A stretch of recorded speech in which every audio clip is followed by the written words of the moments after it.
Bom, vamos voltar vamos começar o 95.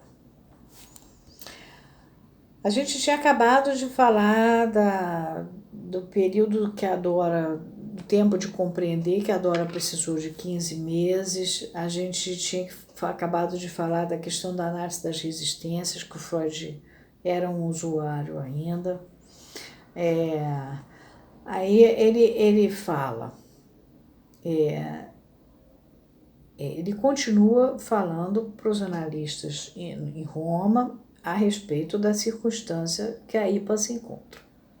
Nada disso é de nossa lavra, pois o próprio Freud reconheceu a posteriori a fonte prejudicial de seu fracasso no desconhecimento em que ele mesmo se achava. Vocês lembram disso quando ele vai e diz, se achava na época a respeito da posição homossexual do objeto visado pelo desejo da histérica, no caso da Dora, a senhora K. E mais tarde também, porque Freud vai entrar e vai resolver o complexo de Édipo, e na resolução do complexo de Édipo ele vai ver que a mulher faz uma segunda passagem que dá a ela a bissexualidade na realidade. Porque o primeiro objeto de amor é a mãe e o segundo é o pai. O homem não, o primeiro objeto de amor é a mãe. Então ele vai falar em escolha anacrítica, escolha narcísica, a gente vai ver isso bem mais tarde. Continuando, sem dúvida, todo o processo que levou a essa tendência atual da psicanálise, ele continua. Eu disse a vocês que a gente estava nas críticas que ele vinha fazendo da situação da splitting, do ego, da toda a maluquice que a IPA estava vivendo naquela época. Sem dúvida, todo o processo que levou a essa tendência atual da psicanálise remonta, antes de mais nada, à consciência pesada do analista pelo milagre operado por sua fala. Ele interpreta o símbolo e eis que o sintoma, que o inscreve como letras de sofrimento na carne do sujeito, se apaga. Essa taumaturgia, ou seja, essa ação milagreira, que o Freud tenta fazer também com relação à tosse da Dora. Vocês lembram que ele dá uma interpretação, dá uma olhadinha nos vídeos sobre a tosse da Dora e realmente a Dora para de tossir a partir desta interpretação. Essa taumaturgia é chocante para nossos costumes, pois afinal somos doutos, que somos cultos, e a magia não é uma prática defensável. Livramo-nos dela imputando ao paciente um pensamento mágico, que eles em inglês chamam de wishful thinking, quando o paciente acha que eu vou conseguir porque eu acho, porque não sei o que, porque vai dar certo, eu tô aqui. E a gente imputa ao paciente o pensamento mágico. Dentro em breve, estaremos pregando a nossos doentes o Evangelho segundo Levi Brühl. Aí já é ironia geral. Levi Brühl se chamava Lucien Levi Brühl. Ele nasceu e morreu em Paris. E de todos daqui do Função e Campo da Fala da Linguagem que eu estou citando, é o terceiro, em que nasce e morre em Paris. Ele nasceu em 10 de abril de 1857 e morreu em 13 de março de 1939. Era judeu, foi da École Normale Supérieure, era antropólogo, filósofo, escritor, sociólogo, professor universitário da Universidade de Paris. Ele ganhou títulos de oficial da Legião de Honra e cavaleiro da Legião de Honra. Segundo ele, os homens das sociedades chamadas pouco diferenciadas teriam uma mentalidade pré-lógica que não estaria submetida aos princípios de contradição e causalidade, como nós estamos, mas seria baseada em representações míticas.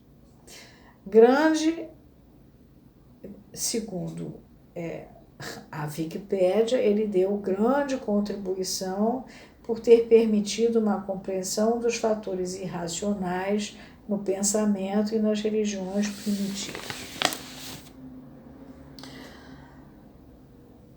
Até lá, continuando Lacan, eis-nos transformados em pensadores, e eis também restabelecidas as justas distâncias que é preciso saber guardar dos doentes e das quais, sem dúvida, tínhamos abandonado meio apressadamente a tradição tão nobremente expressa nessas linhas de Pierre Janet. A gente viu Pierre Janet no parágrafo 84. Sobre as pequenas capacidades da histérica, comparadas a nossos píncaros. Ela nada compreende da ciência. Confia no Janet, falando da pobrezinha, e não imagina que possamos interessar-nos por isso. Se pensarmos na falta de controle que caracteriza seu pensamento, em vez de nos escandalizarmos com suas mentiras, que aliás são muito ingênuas, ficaremos surpresos antes de que ainda haja tantas que são sinceras. Fecha aspas, etc. Pelo visto, Pierre Janet vai continuar.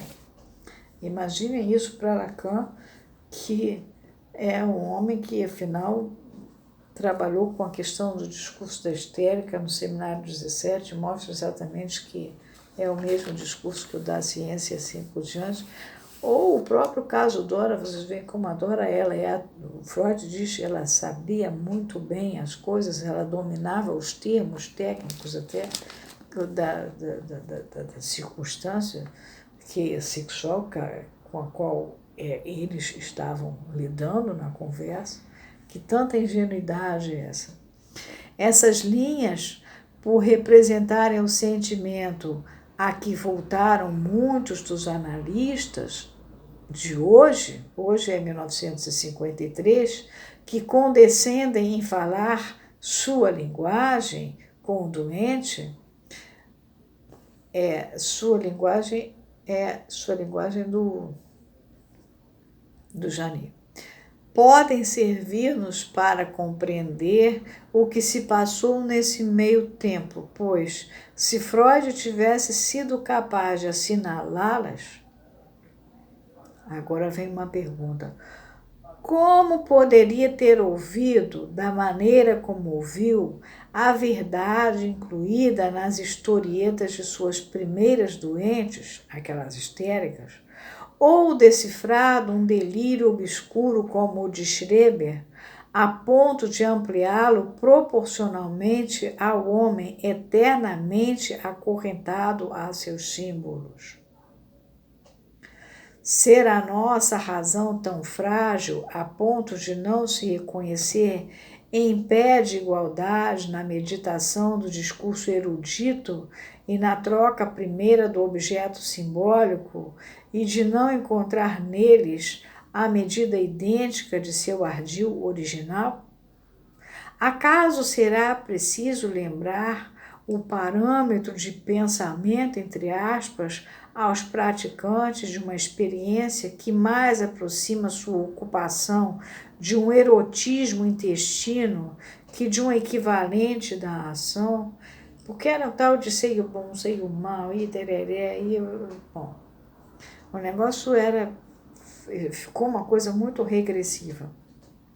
Será preciso que este que lhes fala, Lacan, ateste que não tem, quanto a ele, necessidade de recorrer ao pensamento para compreender que, se lhes está falando da fala neste momento, é na medida em que temos em comum uma técnica da fala que os torna aptos a ouvi-lo, quando ele lhes fala disso, e que o predispõe a se dirigir através de vocês a aqueles que nada ouvem? Sem dúvida temos que dar ouvidos ao não dito que jaz nos furos do discurso, mas isso não é para ser ouvido como pancadas desferidas atrás do muro. Parando aqui.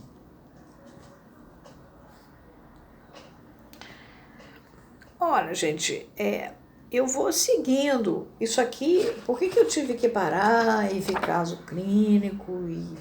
Porque essa parte é as ressonâncias da interpretação, não se esqueçam, é a terceira parte, ela é extremamente importante.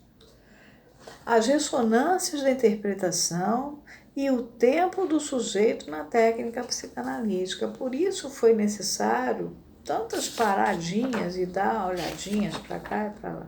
Agora a gente vai 95, 96, 97, 98, 99, 100, 101. A gente vai começar a partir do 102 parágrafo, tá? O próximo.